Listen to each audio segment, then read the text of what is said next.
అందరికీ నమస్కారం. తెలుగు వాయిస్ ఛానల్కి స్వాగతం. ఈ రోజుటి మన కథ బాధ్యత. తాతయ్య, నన్నెత్తుకో తాతయ్య అంటూ చిన్న మనవడు. తాతయ్య, నన్ను బయటకు తీసుకెళ్ళు అంటూ పెద్ద మనవడు. అంతలో నాన్న, బ్రేక్ఫాస్ట్ తిన్నారా? పెద్ద కొడుకు గొంతు. మందులు సమయానికి వేసుకోండి అంటూ చిన్న కొడుకు మందలించగా, ఏవండి, ఈరోజు భోజనానికి ఏం వండమంటారు అంటూ భార్య పిలువగా, ఇంతలో వర్షం శబ్దంతో కళ్ళు తెరిచాడు. ఎదురుగా చినుకులు తప్ప ఎవ్వరూ లేరు. అంతా శూన్యం. తన ఆలోచనల నుండి బయటికి వచ్చిన చలపతి గారు, చూశావా సుమతి, వృద్ధాప్యంలో ఒంటరిగా బ్రతకడం చాలా కష్టం అనుకుంటూ కుర్చీలో నుంచి లేచి తన వంటగదిలోకి వెళ్ళారు. అసలు చలపతి గారు ఎవరు? ఒంటరిగా ఎందుకు ఉంటున్నారు? రామచంద్రాపురం స్కూల్లో హెడ్ మాస్టర్గా పనిచేస్తూ చలపతి గారు వృత్తి నుండి పదవీ విరమణ పొంది 8 సంవత్సరాలయ్యింది. భార్య సుమతి, 2 కొడుకులు సత్యం, శివం. 2 కొడుకులు ఈ ఇంజనీరింగ్ చదివి సాఫ్ట్వేర్లో ముంబై లాంటి పెద్ద నగరంలో ఉద్యోగాలు సంపాదించుకున్నారు. ఉద్యోగాలు వచ్చాక 2కి పెళ్ళిళ్ళు చేశారు. 2కి ఒక్కొక్క కొడుకు కూడా ఉన్నాడు. కొడుకులిద్దరూ ఉద్యోగ నిమిత్తం ముంబైలో ఉండవలసి వచ్చేది. కావున భార్యతో కలిసి చలపతి గారు రామచంద్రాపురంలోని సొంతింట్లో ఉండేవారు. సుమతి చాలా మంచి స్వభావం కలది. భార్యను పువ్వుల్లో పెట్టుకుని చూసుకునే భర్త చలపతి గారు. సుమతి అనారోగ్యం కారణంగా ఇంట్లో ప్రతి పని చేయడానికి పనివాళ్ళు ఉండేవారు. కొడుకులంటే తల్లికి పంచప్రాణాలు. పెద్ద పండుగలకు ఫోన్ చేసి కోడళ్ళు పిల్లలను తీసుకురండి అనేది. తల్లి అంటే కొడుకులు ప్రేమగానే ఉండేవారు. కావున అన్ని పండుగలు తల్లి తండ్రితో కలిసి జరుపుకునేవారు. ఆరోగ్యం క్షీణించడంతో సుమతి 4 సంవత్సరాల క్రితం మరణించింది. భార్య జ్ఞాపకాలతో చలపతి గారు తన సొంత ఇంట్లోనే ఉండేవారు. ఇంట్లో పనులన్నీ చేయటానికి పనివాళ్ళు ఉన్నారు. నెల నెలా వచ్చే పింఛన్ డబ్బులు మరియు తన ఆస్తి, ఇలా దేనికి తక్కువ లేకుండా బ్రతకగలరు. తక్కువ అంటూ ఉందంటే అది కేవలం తమ అనేవారు లేకపోవడం. సుమతి బ్రతికి ఉన్నప్పుడు కొడుకులు కుటుంబంతో తల్లి తండ్రి వద్దకు ఏటా 2 సార్లు వచ్చేవారు. కానీ సుమతి పోయాక ఊరిలోని తండ్రి దగ్గరకు రావడం తగ్గించేశారు 2 కొడుకులు. గత 2 సంవత్సరాల నుండి ఒక్కసారి కూడా రాలేదు. ఒక్క కొడుకు కూడా తండ్రితో మాట్లాడే సమయమే ఉండదు. 2 కొడుకులు తమ జీవితాల్లో చాలా బిజీగా ఉన్నారు. వారు తమ తండ్రితో నెలలో 2 సార్లు ఫోన్ చేసి మాట్లాడేవారు. కేవలం తండ్రి బాగోగులు అడిగి ఫోన్ పెట్టేసేవారు. చలపతి గారు చాలాసార్లు కొడుకులకు చెప్పారు, మీ అమ్మ నన్ను వదిలి వెళ్ళినప్పటి నుండి ఈ ఇంట్లో ఒంటరిగా ఉండలేకపోతున్నాను. మీ అమ్మ ఉన్నప్పుడు ఎలాగోలా ఇద్దరం ఒకరికి ఒకరం తోడుగా ఉండేవాళ్ళం. కానీ ఇక ఉండలేకపోతున్నాను.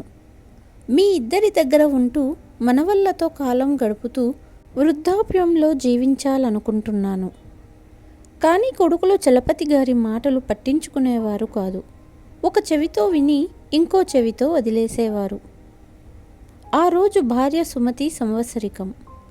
హాల్లో ఒంటరిగా కుర్చీలో కూర్చున్న చలపతి గారు తన భార్య సుమతిని గుర్తు చేసుకుంటూ భావోద్వేగానికి లోనయ్యారు.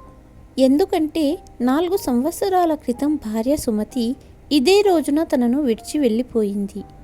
ఈ 4 సంవత్సరములు చలపతి గారు ఒక్కరే ఈ ఇంట్లో కాలం గడిపారు.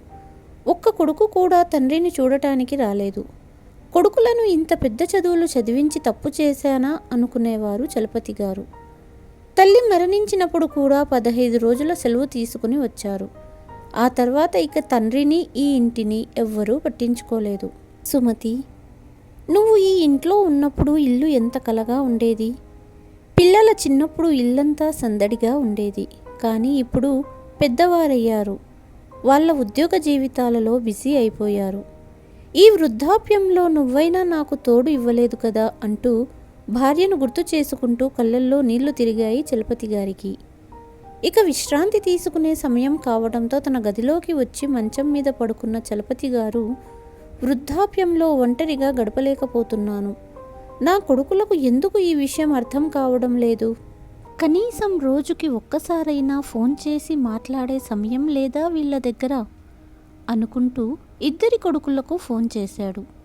ఇద్దరు ఫోన్ అయితే లిఫ్ట్ చేశారు, కానీ నాన్నగారు ఏదైనా ముఖ్యమైన విషయం ఉంటే చెప్పండి, మేము బిజీగా ఉన్నాము, లేదా నేనే తర్వాత ఫోన్ చేస్తాను అని ఫోన్ పెట్టేశారు. చలపతి గారు ఇద్దరు కొడుకుల ఫోన్ కోసం ఎదురు చూస్తూ 1 వారం గడిచిపోయింది. కొడుకులు ఎవరి నుండి అతనికి ఫోన్ రాలేదు. ఇద్దరి వద్ద తండ్రి కోసం సమయమే లేదు. చలపతి గారు మరలా 10 రోజుల తర్వాత మొదటగా ఉదయం 5 గంటలకు పెద్ద కొడుకుకు ఫోన్ చేసి, బాబు, ఇప్పుడైతే నువ్వు ఇంట్లోనే ఉంటావు కదా అని ఫోన్ చేశాను. మళ్ళీ కాసేపు అయ్యాక ఆఫీసులకు వెళ్ళిపోతారు అని ఉదయాన్నే ఫోన్ చేశాను అన్నారు. అసలు నేను ఎందుకు ఫోన్ చేశానంటే, వచ్చే నెలలో దీపావళి పండగ వస్తుంది కదా, నువ్వు తప్పకుండా కోడలును మనవడిని తీసుకుని ఇక్కడకు రా. అలాగే మీ అమ్మ మరణించాక నువ్వు అస్సలు రాలేదు అన్నారు చలపతి గారు. అప్పుడు పెద్ద కొడుకు, మీకు చెప్పడమే మర్చిపోయాను, నేను ఇప్పుడు ఉంటున్న సొసైటీలో పెద్ద ఇల్లు కొని వారమయ్యింది. నా సొంత ఇంట్లో మొదటి దీపావళి జరుపుకోవాలనుకుంటున్నాను, నాకు రావడానికి అవ్వదు అని తండ్రి ఇంకొక మాట మాట్లాడే సమయంలోనే ఫోన్ పెట్టేశాడు. బాబు సత్యం, హలో హలో అంటూ తండ్రి, ఓ పెట్టేశాడా అంటూ తను కూడా బాధగా ఫోన్ పెట్టేశాడు. సరే, చిన్న కొడుకు శివంకు ఫోన్ చేసి రమ్మంటాను అని చిన్న కొడుకుకు ఫోన్ చేశాడు. హలో బాబు శివం, ఎలా ఉన్నావు? ఉదయం 5 గంటలకే ఫోన్ చేయడానికి కారణం, కాసేపు అయ్యాక నువ్వు ఆఫీస్ వెళ్ళిపోతావు, నీతో మాట్లాడలేకపోతున్నాను, అందుకే ఇంత ఉదయమే ఫోన్ చేశాను. అసలు విషయం ఏమిటంటే, వచ్చే నెల దీపావళి పండుగకు కోడలిని మనవడిని తీసుకుని ఇక్కడికి రా, అందరం కలిసి పండగ జరుపుకుందాం. మీ అమ్మ కూడా ఎప్పుడూ అదే కోరుకునేది కదా అన్నాడు. అంతా నిశ్శబ్దంగా విన్న చిన్న కొడుకు, నీకంటే పని పాట లేదు, నాకు పని లేదనుకున్నావా? ఇంత పొద్దున్నే ఫోన్ చేసి విసిగిస్తున్నావు, పండగ లేదు ఏమీ లేదు, ఫోన్ పెట్టేయ్ అన్నాడు శివం. కొడుకులిద్దరి నుండి ఇటువంటి సమాధానం వచ్చాక మౌనంగా ఫోన్ పెట్టేసి తన మంచం మీద కూర్చుండిపోయారు చలపతి గారు. ఉదయం సమయం కావటంతో వాకింగ్కు బయలుదేరారు. దారిలో ఆలోచిస్తూ, నాకంటూ కోరిక ఉండకూడదా? నా మనవడితో సమయం గడపాలని, కోడలు కొడుకును చూసుకోవాలని. నా ఇద్దరు కొడుకులు ఒక్కరోజు తండ్రి కోసం సమయాన్ని కేటాయించలేనంత బిజీగా ఉన్నారు అని కోపంతో ఇద్దరి కొడుకులపై అరుస్తూ చలపతి గారు వాకింగ్ చేస్తూ చేస్తూ ఒక నిర్ణయం తీసుకున్నారు. కొడుకులు రాము అన్నారు. కొడుకుల వద్ద సమయం లేదు. అయితే ఏమయ్యింది? నా వద్ద సమయం ఉంది కదా, నేను వాళ్ళ దగ్గరికి వెళ్ళొచ్చు కదా అని ఆలోచిస్తూనే అతని కళ్ళల్లో ఒక ఆశతో కూడిన మెరుపు. ఇంటికి తిరిగి వచ్చాక పెద్ద కొడుకుకు మళ్ళీ ఫోన్ చేశాడు. బాబు సత్యం, నీ వద్ద సమయం లేదు, అయినా పర్వాలేదు, నాకు మనవడిని చూడాలని ఉంది. ఈ ముసలి తండ్రి వద్ద ఎటువంటి పని లేదు, చాలా ఖాళీగా ఉన్నాను, నేనే నీ వద్దకు వద్దామనుకుంటున్నాను.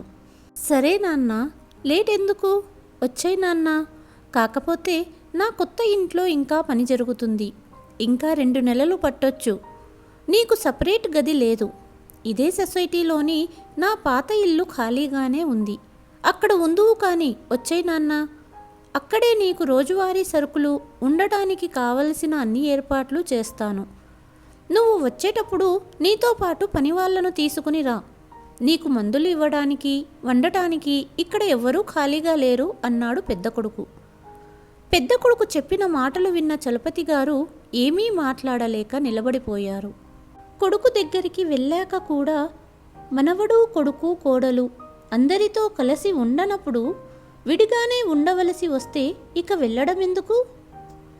ఇక్కడ సుమతి జ్ఞాపకాలతో కాలం గడపడమే నయం కదా అనుకుంటూ శివం ఉదయం తండ్రి మీద గట్టిగా అరవడం, సత్యం తండ్రితో ఇలా మాట్లాడడంతో చలపతి గారికి ఇద్దరు కొడుకులపైన చాలా కోపం వచ్చింది.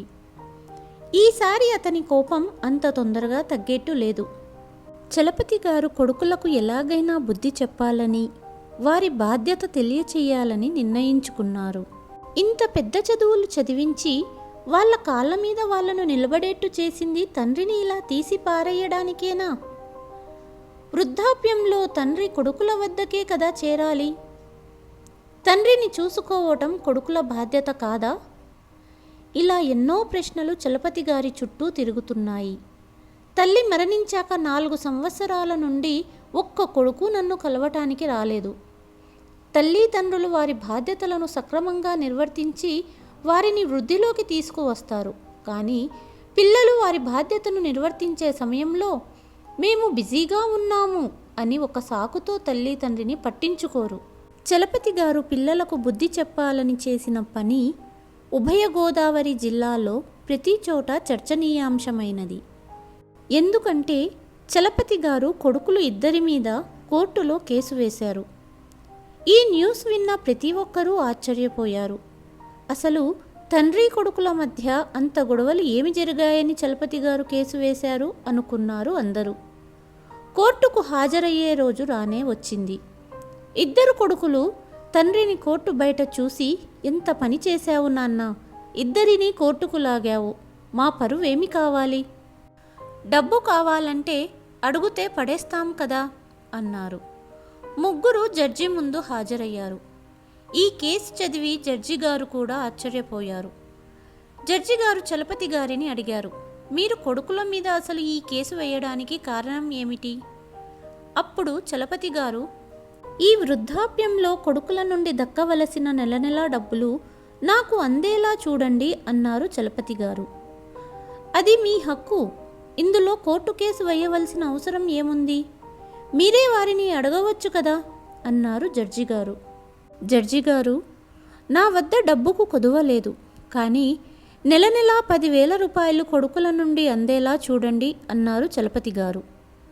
అంత డబ్బు ఉండి కూడా కొడుకుల మీద ఆధారపడడం ఎందుకు అన్నారు జడ్జి గారు. సార్, నా కొడుకులను కోర్టు బోన్లో ప్రవేశపెట్టండి, మీకే అంతా తెలుస్తుంది అన్నారు చలపతి గారు. కోర్టు బోన్ లోపలికి వచ్చిన ఇద్దరు కొడుకులను చూసి జడ్జి గారు, మీ నాన్న మీ నుంచి ప్రతి నెలా తనకు ఖర్చులకు కావలసిన డబ్బును పొందాలనుకుంటున్నారు అన్నారు. ఇద్దరు కొడుకులు తండ్రి వైపు చూస్తూ, జడ్జి గారు, సరే మేము ఒప్పుకుంటున్నాం, నాన్నగారు కోరిన విధంగా డబ్బు ఇస్తాము. ఇంతలో చలపతి గారు, ఇంటికి వచ్చి నా చేతికి డబ్బు ఇవ్వమని చెప్పండి సార్ అన్నారు. అప్పుడు కొడుకులిద్దరూ, జడ్జి గారు, మా వద్ద అంత సమయం ఉండదు కాబట్టి ఆన్లైన్లో పంపిస్తామన్నారు. అప్పుడు చలపతి గారు, జడ్జి గారు, నేను నా భార్య మీద సహాయ కార్యక్రమాలు చేయాలనుకుంటున్నాను. దానికోసం ఒక సొసైటీ ఏర్పాటు చేశాను. దానికోసం నా కొడుకులిద్దరూ కాంట్రిబ్యూట్ చేయడం వాళ్ళ బాధ్యత. దానికి సంబంధించి నేను ఒక ఫండ్ బాక్స్ ఇంట్లో పెట్టాను. అందువల్ల వీళ్ళు ఇద్దరూ నెల నెలా వచ్చి అందులో స్వయంగా డబ్బులు వెయ్యాలి.